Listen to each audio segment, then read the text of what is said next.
You're watching and listening to Conscious Evolution Media, shifting global consciousness at consciousevolutionmedia.com. Today's podcast is brought to you by Kids Talk Foundation, a global nonprofit organization providing youth advocacy, television programming, and training services in the United States, along with comprehensive medical and educational services for the developing world, most recently in Kenya, Africa, where Kids Talk Foundation provides a feeding program, medical care, and educational services to over 1,300 young people each day. Please help our youth and place your donation. Go to www.kidstalk.org. Are you in the entertainment industry? If you answered yes and you want to promote yourself, your passion, and profession, check out Creative Independent Artist magazines at CIAartists.com, endorsed by Kids Talk Foundation worldwide.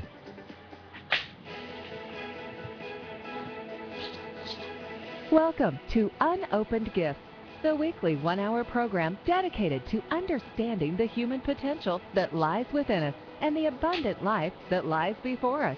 Inspired by the personal journey of our host, James McPartland.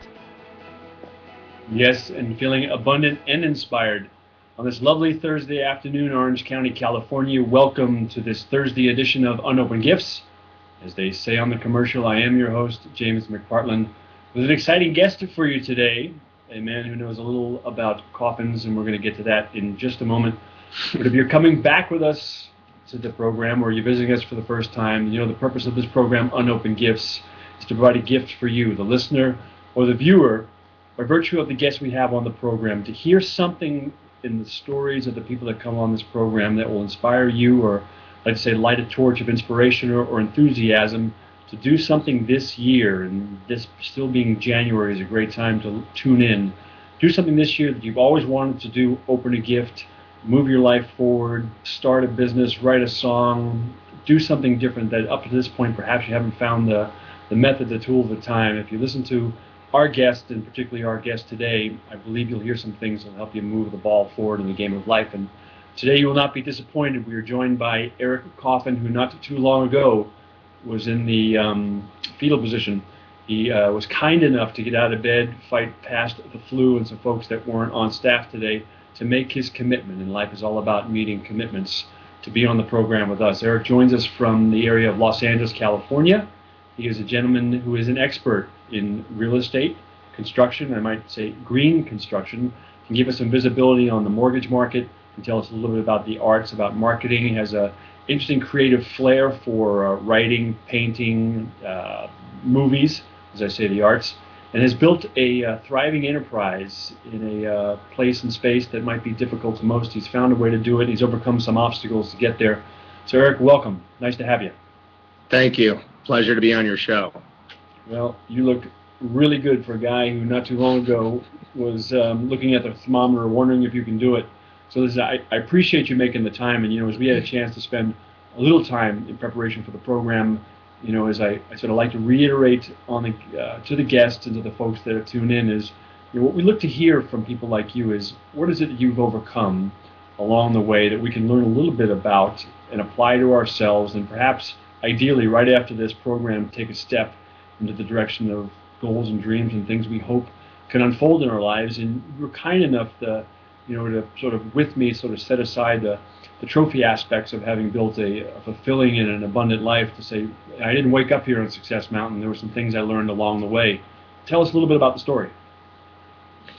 Okay, and at the sake of the viewer audience, I know sometimes having a cliche rags to riches is the way that we like to tell things these days, but I will try my best to come from the most honest and truthful place possible, because oftentimes in my own experience, I don't benefit from people that have perfect stories.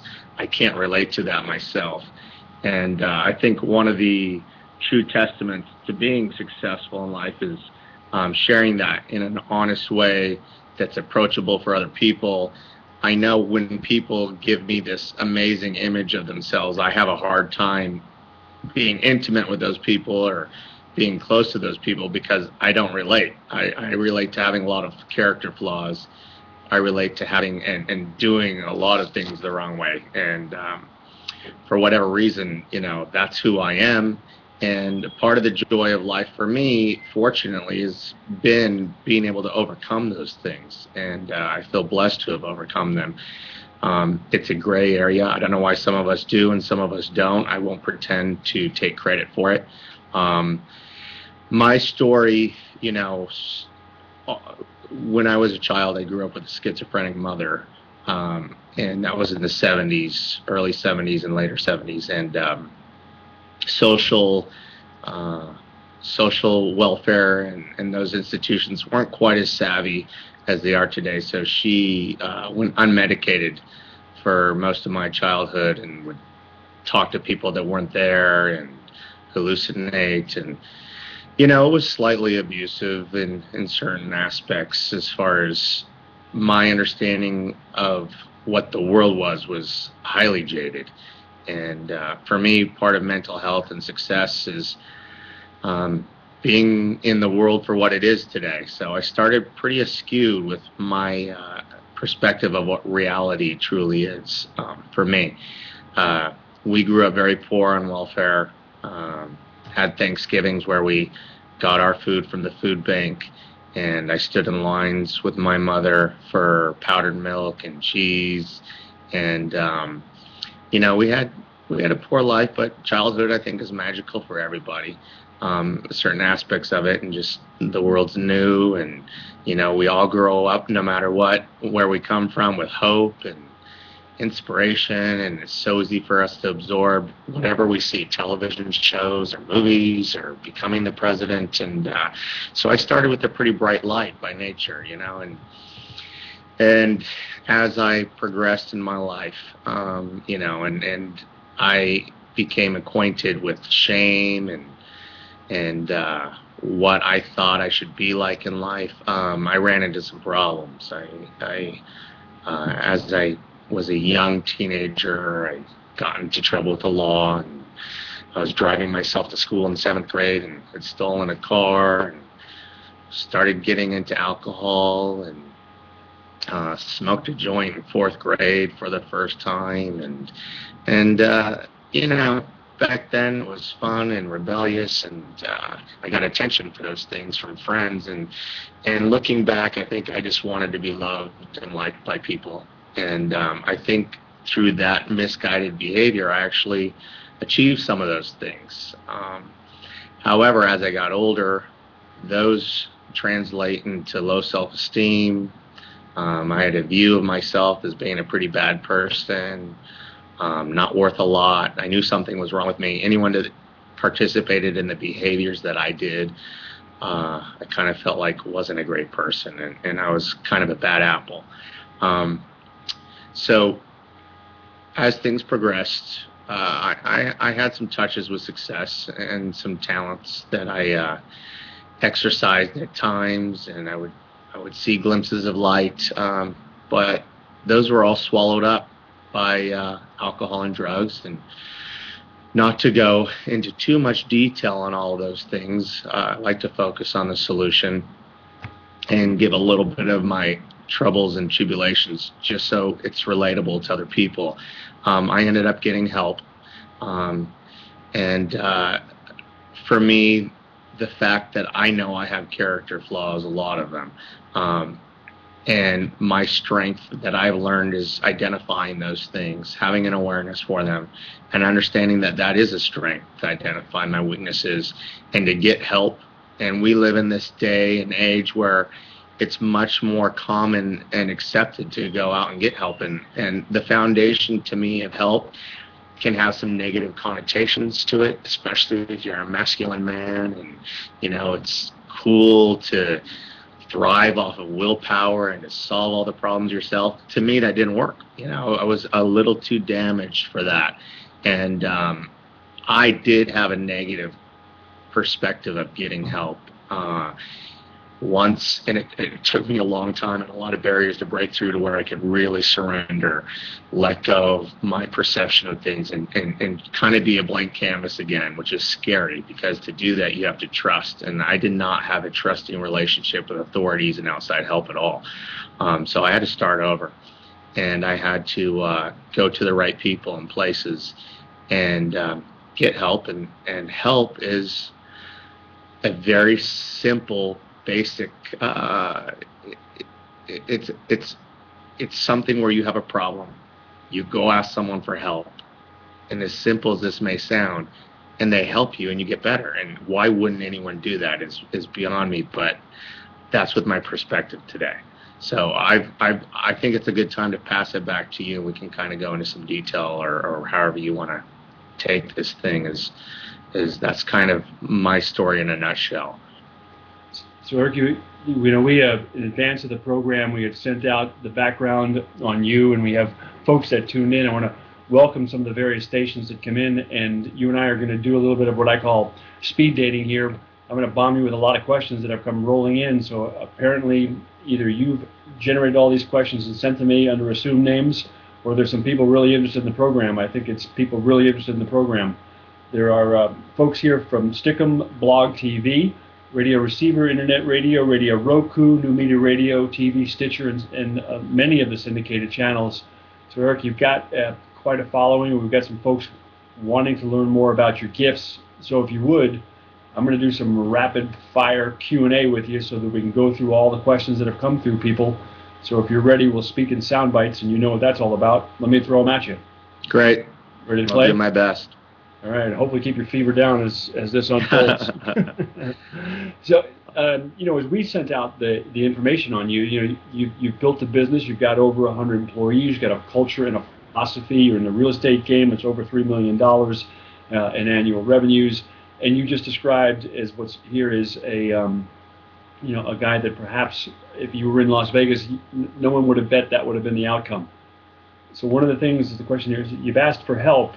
How have you stayed on the path? Well, fortunately,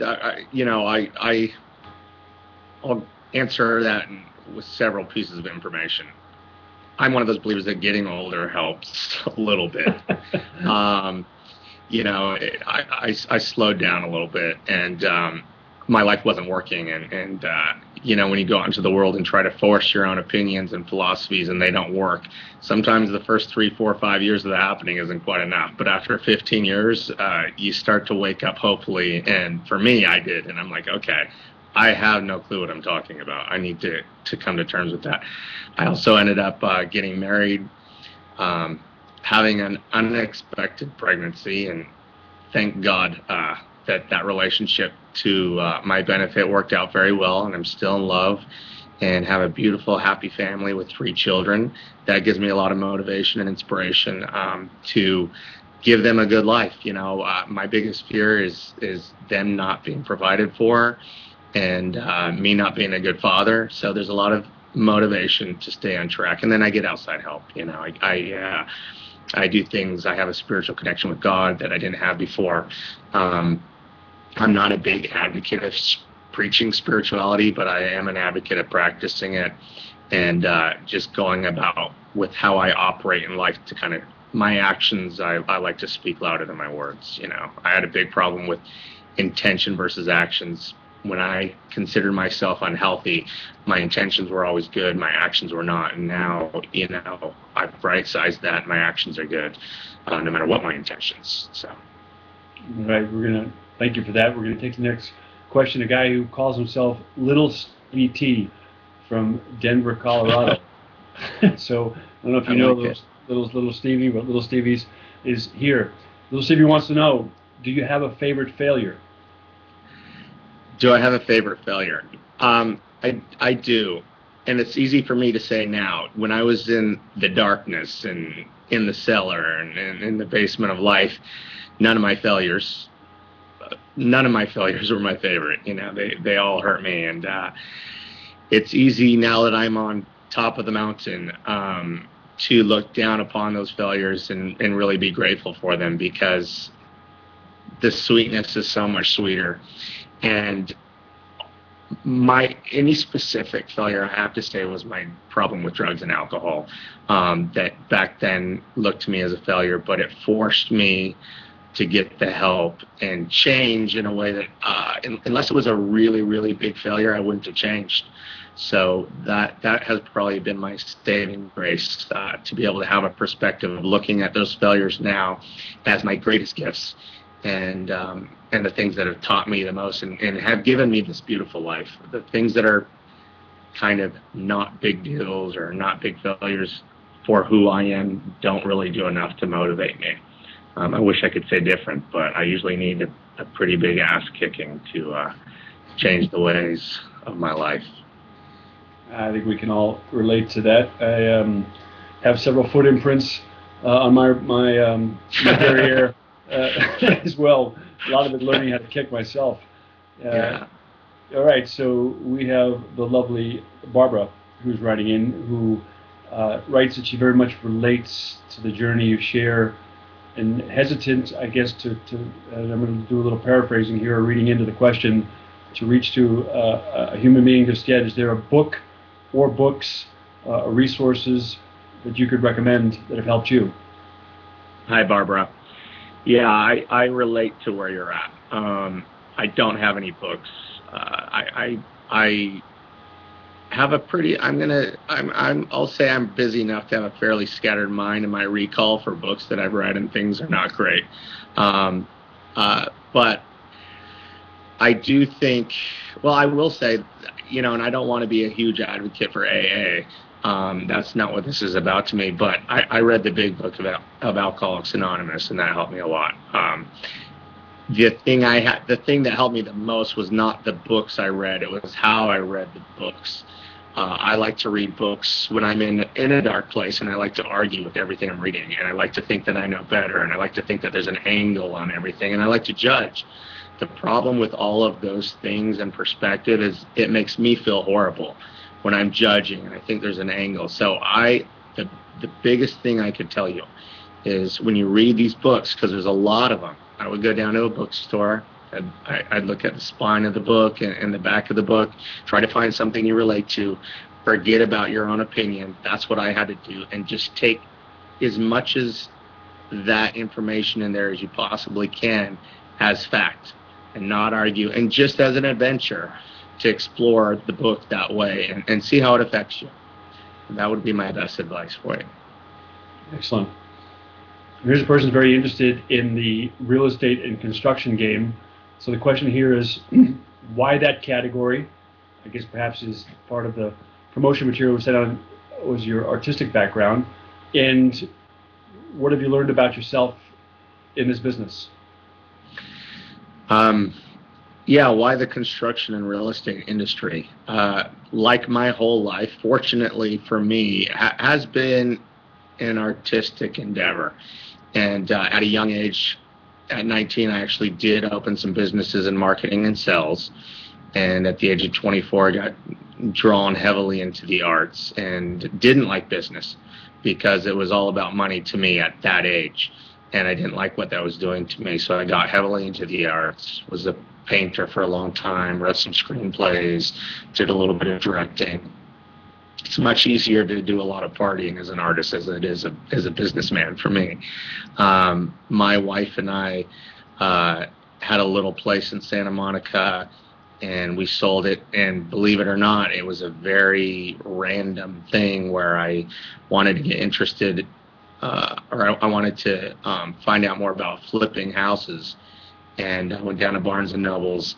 We bought a book, read the first 80 pages of it, and on the construction side of things, I watched a ton of YouTube videos, which, I actually learned a ton from it. I learned how to tile floors, I learned how to change a garbage disposal, I learned how to work on foundations from YouTube, and I ended up going to a Home Depot parking lot with a 77 red Ford truck that was rusted through, picked up some guys from Home Depot, went out and started working on some houses, and a lot of it, I did the wrong way, but I certainly learned and now learned and have a good understanding of all the codes and all those things. And it just happened, some things in life aren't about making a choice of what you do, but, we make a lot of choices about when we get involved with things and we veer away from them and we don't continue with them. And these things I just happen to continue with. And I was able to run my business once I started it as an artistic endeavor. I did think outside of the box. I didn't listen to a lot of business people on how to do business, and it made me enjoy my business because it is such a creative daily endeavor. I take all of my people's ideas into consideration. We work as a team. We don't have any superstars. And the construction and real estate business for me, it could be identified as a business endeavor, but to me, and I don't want to go into it on this show, it would probably take too long, is an artistic endeavor, and I run it like a blank canvas every day, and that's what is inspiring and fulfilling to me and being part of business. Sir, there's a question here from Carl. Carl's interested in culture. I spoke to the fact that there were 100+ people in the stable. This individual is quite curious is how you model culture, how you bring culture, how you develop culture, and what is your culture? I love that question. I preach culture a lot to my people. At the end of the day, you have some people that nickel and dime things, try to make a lot of money, and people that are trying to change and become better people, they need a little bit of leadership in that direction. It's very easy to push them in the wrong direction. But we are inundated and anesthetized in a society where there are cliches like great customer service, do the right thing. But the truth is, when you get down to it, most of corporate America is structured to divert responsibility, to divert liability, to divert lawsuits, putting the responsibility in the client's lap, so to speak. And with my company, I preach to our people, let's take the liability. Let's be proactive. Let's take responsibility, because I think that's what society needs to do. I think the bubble, the crash, all these things that have happened are not what political party is in power, are not what president made what decisions. I think it's our responsibility as a society, as an individual, as the head of my family, to make good choices. And I preach that to our people. I say, you do not go after money first. You go after making the client happy. If you can find a way to steer them in a different direction that is going to develop a long-term trusted relationship, the value of that is priceless. Also, the quality of life that we have is bigger than our business. This is just a company. It's just a business. And if we can bring something more fulfilling and enriching to our company, it helps with my attrition rate. People are proud of what they're doing. They feel special. They're actually fulfilled. They're actually giving good customer service. They're actually, doing something that has meaning to it. And that's a very important thing to me, to have extremely high integrity, to do the right thing, to tell the truth, and to not let the dollar control us. And the dollar is a very small thing. We control the dollar, and we use it for good. And we try to bring that vision out into our world and the people we operate with in business.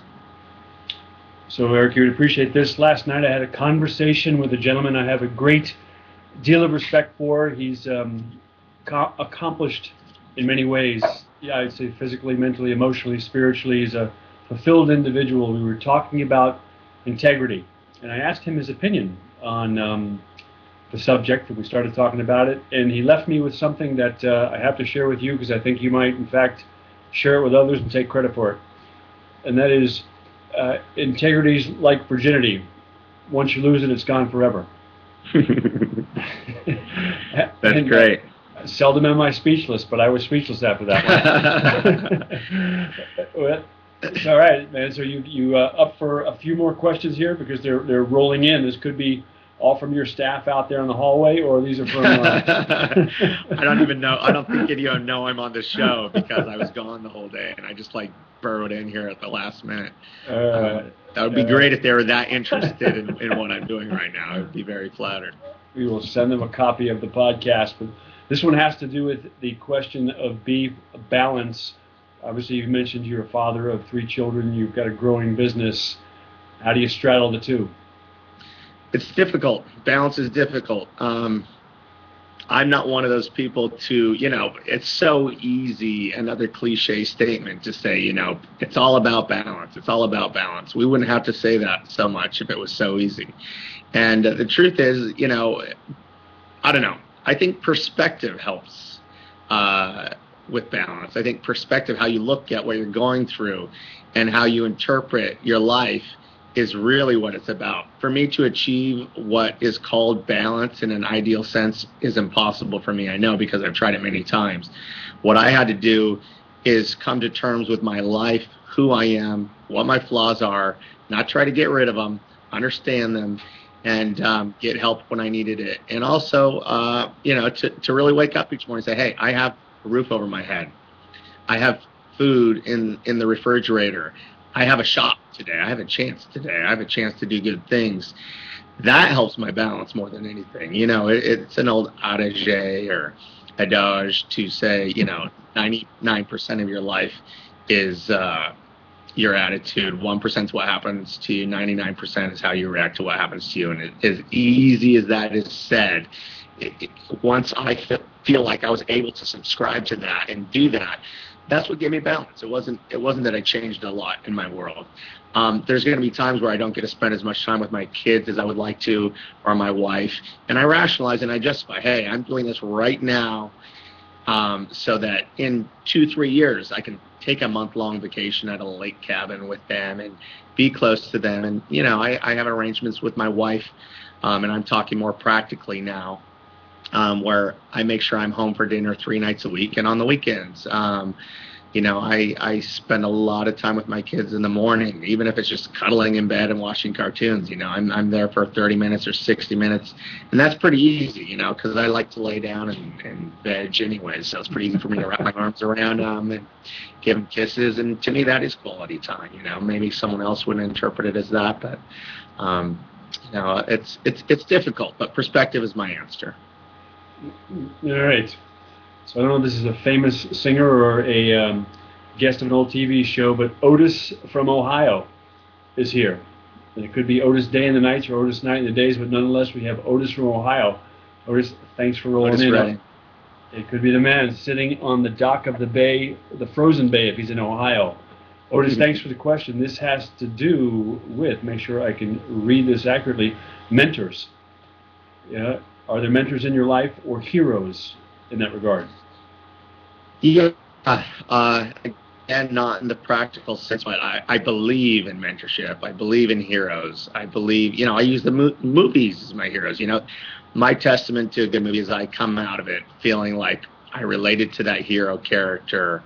And a lot of time, it's funny with movies. I can come out, and even if for an hour, 2 hours, be inspired about changing my life before reality slaps me in the face again. I find that there's a couple little small tricks that are probably different than what you've heard from other people. When there's people that I respect and admire, or people that are younger than me that don't know as much, I try to hit the refresh button and I listen to them. I nod like this when I'm listening to people. It opens me up, and I get my mentorship from everybody, because I think if you really listen, instead of like, oh, I'm talking to a 15-year-old that's like thinks he knows everything and he's brave and everything, I'm like, okay, great. That's one attitude to have. I think that's pretty easy to look at someone like that. Or I can listen and be like, wow, I'm sure there's a message, a great message in what this individual is speaking to me about. And that's my job, to find that message. And I know God, to me, does operate through all of us. And there's a little seed, no matter who someone is, that has a spirit that was given to them. And if I can reach that spirit of each individual and listen to that, it's to my benefit, because they are a unique individual and they possess qualities that I don't, and I can learn from them. Mentorship, specific mentorship. I've read self-help books. I've done Tony Robbins. When I was 19, I did it 3 times, 30 days in a row. So I'm an advocate of all that stuff, but it comes in different places, and I'm not 100% anything. I try to look for it wherever I can. And Eric, in the North Pole, they don't focus on self-help. They have a program called Elf-Help. Yes, I did. I think that's common sense up there in the North Pole. Oh, come on. Those guys need love too. Year-round, my friend, year-round. Well, here's somebody who must know who you are, or given your media and film interest, want to know who would play Eric Coffin in the feature film version of your life story. This is from Bill in Boston. That's slight. I've heard that question to other people that I've seen interviewed in the past, and to me, it's always been an embarrassing question because it's vulnerable in the way I have to you have to almost brag, like, oh, if I could have someone that would play me, let me use the pretense right now that it probably wouldn't be accurate at all, but I would love someone like Brad Pitt or, Colin Farrell to play me. As far as reality is concerned, if you've seen that movie, Silver Lining Notebook that just came out, Bradley Cooper, that's probably more of an accurate depiction of who could play my life. And yeah. Excellent.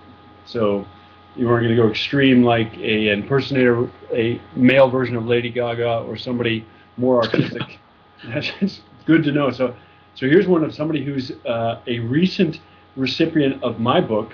They are going unnamed, so this could be coming from another area of the studio here, of unopened gifts. One of the question for Eric Coffin is, in the spirit of unopened gifts, what does Eric believe his greatest gift is? My greatest gift are the struggles I've had in the past.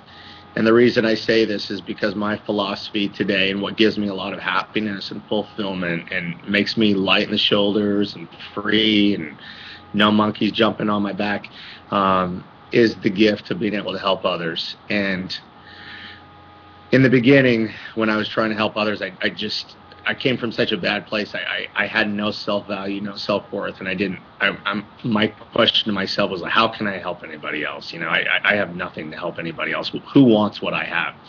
I came to learn that the darker places that we've been, the more struggles we've had, we're able to reach a broader, wider audience. We have been gifted the ability to help others. If you've been through something that's a secret, that you haven't shared with anybody else, or something that's really intense and really dark, and whatever it is, whatever problems that are unique to your own self, and whatever struggles you've had and whatever struggles I've had, it gives me the ability to reach out to people that haven't been to those same dark places. They won't listen to someone who hasn't been through those struggles. They just don't. My experience is you help other people that have gone through similar things as yourself, and I share my experiences with those people. I really have the gift to help them, and that's something to be cherished. Reaching down and pulling somebody else up that has struggled and feels hopeless is the greatest gift I have. Awesome. And I imagine if you do in fact film a reality show of your life, you get a lot of people who want to be walk-on in the Eric Coffin story. So you are lighting up the scoreboard here, my service-oriented friend. And I don't think it was the Brad Pitt thing whatsoever in talking about your gifts. And how about the future? Question here is, where's it all going? What do you want to be when you grow up? I would love to be remembered as a great father to my children. The future, coming from an artistic place, I am married to my business now, and it is extremely fulfilling to run my companies.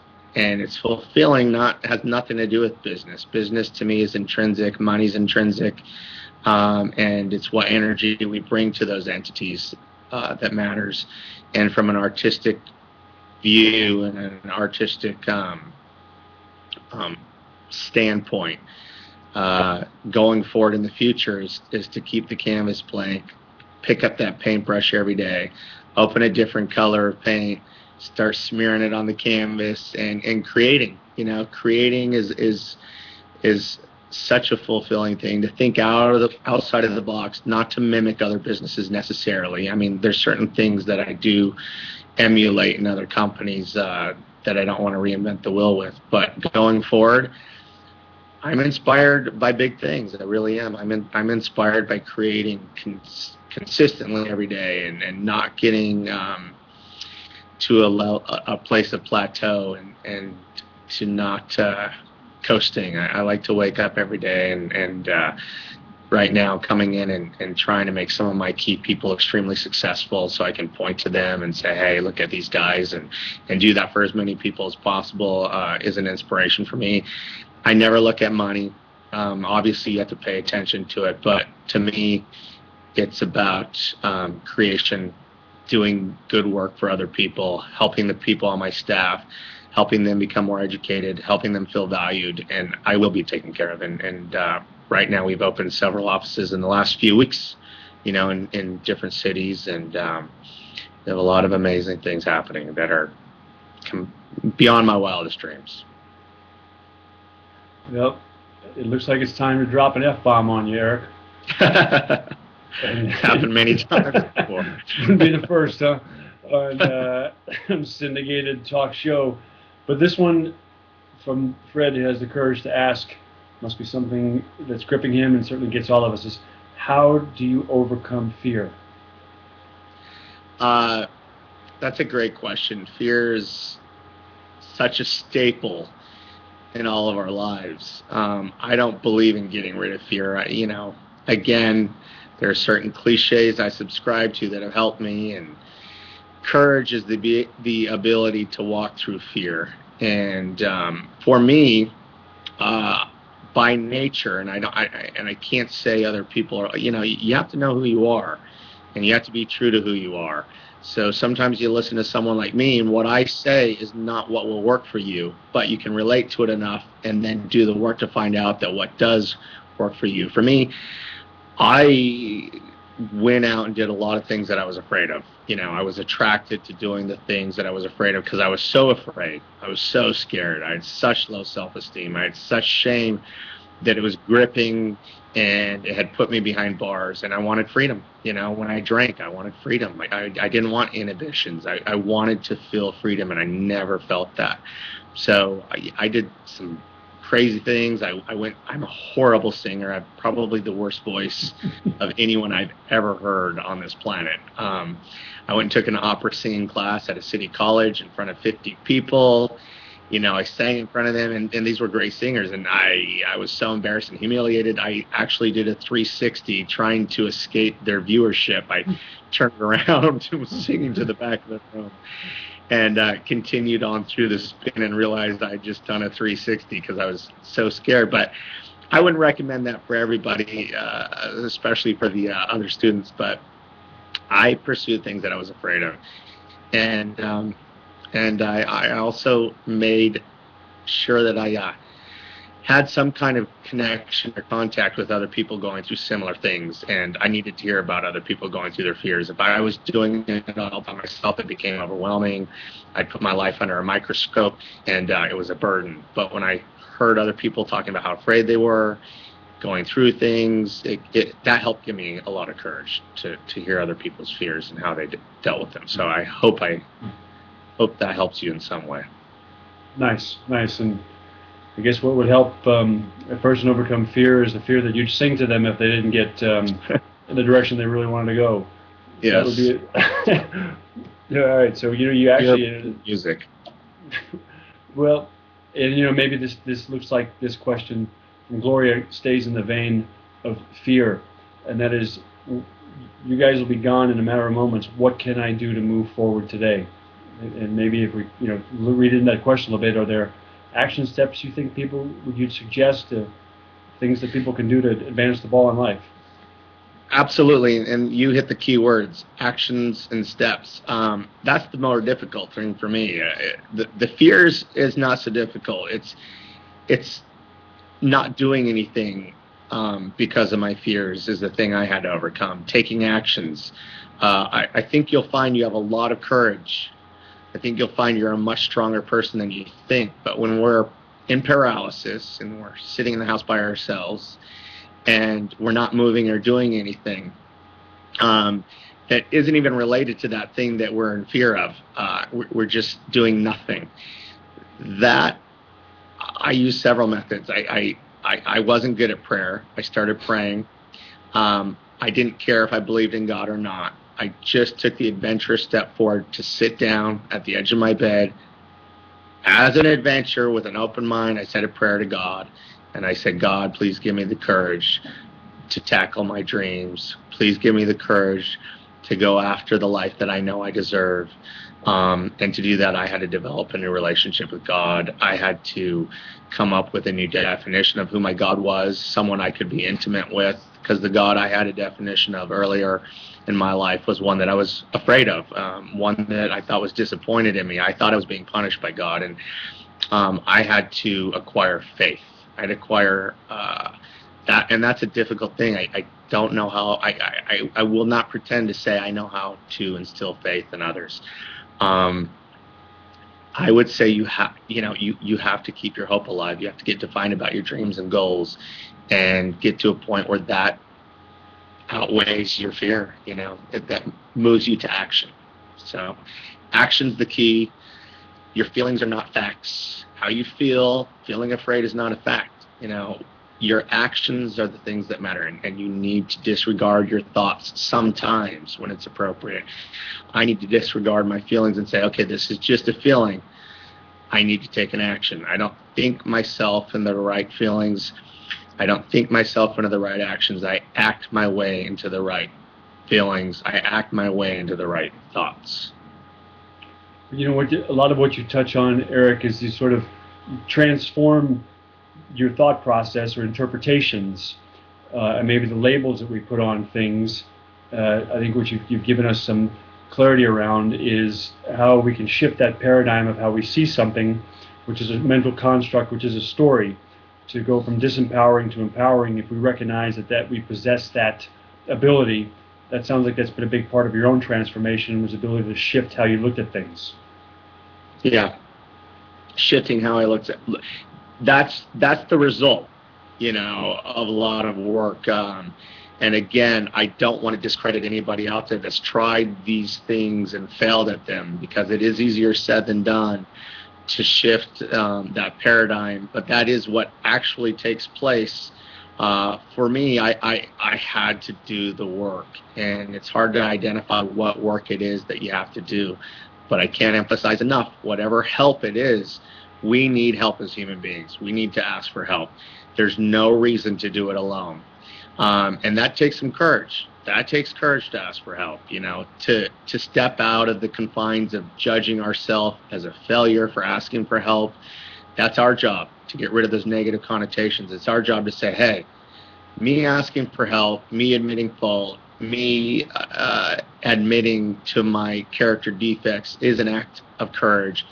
It's me being proactive. It's the first step in raising my self-esteem. I'm going to do something about these problems. I'm not going to stuff them into the subconscious and justify and rationalize all of the time, because that we're used to doing in life. We're really used to doing that. If you're a person like me or where I came from, I was a master justifier. I was a master at proving my points right. I had to let go of all that stuff, and I had to seek help. So getting help in whatever form it is my greatest advice. Find help and ask for it, and hold hands with whoever that person is or organization, or if you need to go see a therapist or whatever it is, you could take it on with a positive attitude, as an adventure. Don't walk out like, oh, that didn't work for me. Okay, great. Find something that does. Every single person you walk into isn't supposed to be perfect. They're not all supposed to have the answers. You're going to have some people who let you down. So don't live upside down with those expectations, because you're going to run into those people. It's your job to have the perspective to okay, I'm going to be forgiving to those people, and I'm going to keep trudging ahead. I'm going to find the answers. I'm going to find the people to help me, and I'm not going to stop until I find the right, that right inspiration or that right hope, or a combination of things. For some people it's yoga, for some people it's Buddhism, Eastern medicines, for some people it's exercise. You gotta do something. You can't just sit around and feel bad, and that's a difficult thing to overcome. It's when I feel bad, I don't want help. I want to sit by myself. I don't want to talk to anybody. So you have to push yourself. You have to push yourself through those barriers. I admire what you say. I learned and have reinforced to myself time and time again that it's actually a sign of strength to ask for help. And I spent a long part of my journey trying to believe I had all the answers, keeping my Superman capes freshly pressed, and trying to be Captain Invincible. And I learned that that the energy required to do that was more than fatiguing, and besides, other people knew that I didn't really know exactly what I was talking about anyways. They just We're not fooling anyone. No, and it's I think the hardest, if I think about life and maybe arts of theater or starring feature film roles, I mean the hardest role to audition for is playing ourselves, and recognizing that, as you have said, is recognizing our gift and being authentic and being okay with it. It's a much more secure place to be if we can get there. And although we've heard it, as you say, an adage or an adage, people aren't thinking about us; they're thinking about themselves. And for the most part, that's true, right? Today, you're starring in my movie. I'm starring in your movie, right? I'm a walk-on, and you're a walk-on for you. You're a walk-on for me. In the meantime, this is projected out through my lens of how I see the world, and I think that is true for all of us. And it's a construct, right? It's whatever we put together. And what you've shifted is from maybe fear to faith. And both are F things, and both are imaginations projected forward. One is fear, saying it's going to be the worst it could be. Faith is it's going to be the best it can be. And while those are choice, we tend to go to the fear side easier than the faith side. And what you reinforce for us is that we have that choice. It's available to us, and might be more difficult. Easier is not better. And trusting ourselves, as you talked about low self-esteem, learning to love ourselves, trust ourselves, is probably the biggest part of strengthening ourselves, is that relationship we have with ourselves. I couldn't agree. Can I comment on that? Please. Yeah, I couldn't agree more. And I'm glad you brought that up, because it's one thing I did want to mention. Everyone, I believe, has been given a spirit. Every single person has immense beauty. And for me, if we're having problems in our life and we're struggling and we're not open vessels, it's probably because we do have low self-esteems and low self-worth. And I'm absolutely a prime candidate for that. And it keeps us away from being who we are. Because if you have low self-esteem, low self-worth, you need to work on those things. You need to understand what a beautiful person you are. And that will at least take the first step of the journey. To me, it is being who you are. Really, for me to understand who I am and be that person is the first step. The second step is being that person and bringing that out into the world. And representing your spirit and who you are to the world, and your life just gets so much easier because you're not projecting, you're not playing somebody else's role. It doesn't work to be somebody else. You attract the wrong people into your life. You try to be an image. I always, I was working so hard on my image and being the person who I thought other people wanted me to be. And when I just started being myself, things, and my flaws, and I didn't like my voice, and I didn't like the way I did this, and so many things about myself I loved to hate.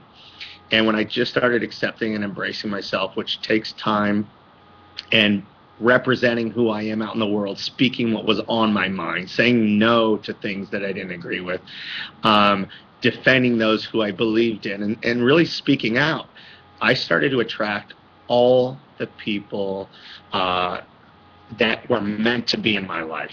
It's impossible for me to be this cool guy and I attract these cool people, and that's not who I really am. And I'm at sorts. I'm not in the right place. I'm not right sized. I'm speaking, and it's exhausting to continue that role. It's exhausting.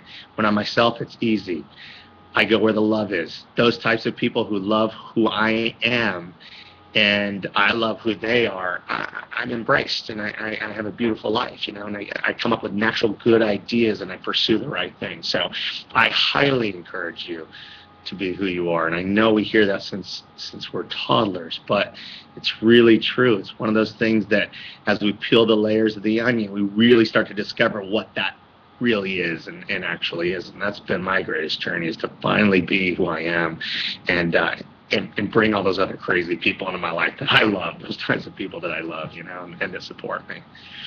Beautiful. Awesome. And well, and Eric, let me ask you, because folks are going to want to know, we're soon to be in the ether.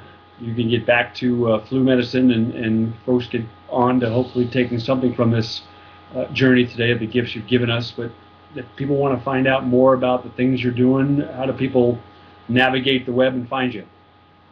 Gotham Capital Management, GothamCapitalManagement.com. We are a full-service residential and commercial real estate service. We have a construction company that deals with residential and commercial construction. We have a property management company that's commercial and residential.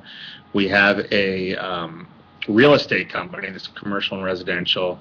We do investor relations, investor consulting. We flip properties. We do high-end flips, high-end remodels. We do brand new construction. We're doing some nice homes here in Beverly Hills right now. We're doing a 20,000 square foot home here. We're doing a bunch of tanning salons. We are going to start some charities here soon for low-income housing. So we're involved with quite a few things. But you can go on to that main website, Gotham Capital Management. It'll actually have, I think, 6 of our websites on there that you can navigate from that one website. So I'd like to ask for some parting gifts as the show comes to an end. The folks again have tuned in and have taken in a lot of great information, insight from your journey, which I appreciate your authenticity and opening up your kimono a bit to tell your story, which really comes from the heart. Clearly, you coming as you today, which I most appreciate and respect. Again, of course, we sign off here in a few minutes, and then we want to leave something for people to say. If you take only a few things away, take these gifts from Eric. And Eric, as guys and gals sign off with us, if there are a couple of things you'd say to help people advance the ball in the game of life, to do what they've been gifted to do, what do you leave us with? A few things that are slightly diversified in advice. One of them is, don't take yourself so serious. Don't take life serious. Life is meant to enjoy. There are no big deals, another cliche. I take that back. There are some big deals, but most of the things that we think are a big deal, they're just not. Be who you are. Be kind to others. Be compassionate. Be non-judgmental of others. It helps you in not being judgmental towards yourself, and loving yourself. And go after your dreams and goals. And you can't really do that until you know who you are. You go after the dreams and goals of what you think society wants of you. It's going to be very difficult. It's going to be a struggle. It's not going to be fun. Find out who you are. Be proud of it. Take yourself out there and kick some ass and make your life the one that you deserve to have. Well, listen, my friend, you are on the lead lap, and I'd like to invite the people that have tuned in to join you in the human race, because you've given us some great examples of what it takes to step forward and step into the future and continue to take actions. And I applaud you for what you've shared, the gifts you've given us by virtue of your story and your journey. I wish you much success and a few re-gifts in your life. And thank you so much for the time, the energy, the heart that come through, because you've given us all some great gifts to build on, and I'm grateful for that. Thank you, James. Thanks for having me, and I really hope I had a positive effect on somebody out there. And feel free to contact me at any time with any questions, or if there's any way you think I can help you. All right, my friend, you are a great American. Eric Coffin, the Beverly Hills Brawler. Thanks, Eric, for being with us today. I hope you feel better. For those of you who tuned in to this Thursday afternoon edition of Unopened Gifts, I know you've gotten a few, so take the opportunity to replay this on a podcast or rewatch the video. And there are some certain pearls of wisdom from a life well led, and some great lessons learned along the way of the journey of Eric Coffin. Join us next week, 5 minutes past the hour of 2 o'clock, for the next edition of Unopened Gifts. I am your host, James McPartland. Follow us on Twitter, Facebook, or send us a message here on Conscious Evolution Media. We'd love to learn about your story. Thanks for tuning in. Thank you. Today's podcast is brought to you by ObesityHotline.com, the silent killer, providing support and encouragement in the prevention of this rising epidemic. Featuring the Body by Vi Challenge. Is there a quick answer to the question? Go to www.obesityhotline.com. You're watching and listening to Conscious Evolution Media, shifting global consciousness at consciousevolutionmedia.com.